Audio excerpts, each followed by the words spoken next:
Continuing Brad's story. Sitting in the school counseling office, Brad watched his coach unpack his bag and get his computer logged in. The man was so patient and kind, never pushing, but always interested in his students. Finally, Brad looked up with a tear running down his face.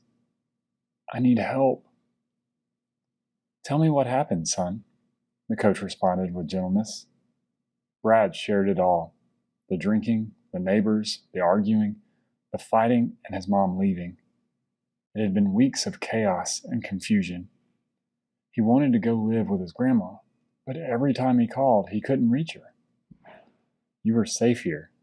We'll figure it out together. Let's go see the school nurse," Coach said. The school nurse checked out his bruises. Brad was glad she didn't ask any more questions. After that, the school resource officer and a lady from the Department of Social Services came to talk with Brad to ask a few more questions as they filled out paperwork and contacted the local authorities. Brad was scared. He didn't know what would happen next. Why couldn't he reach his grandma?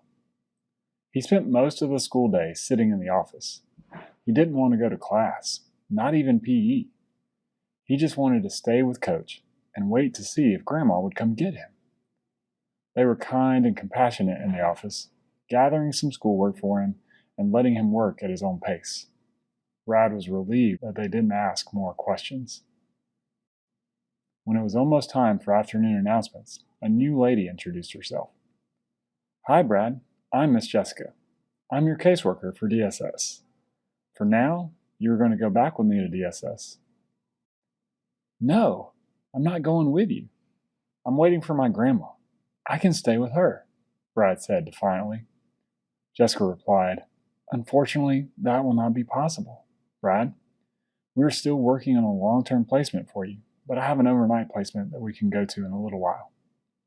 You will be going into foster care. Do you know what that means?"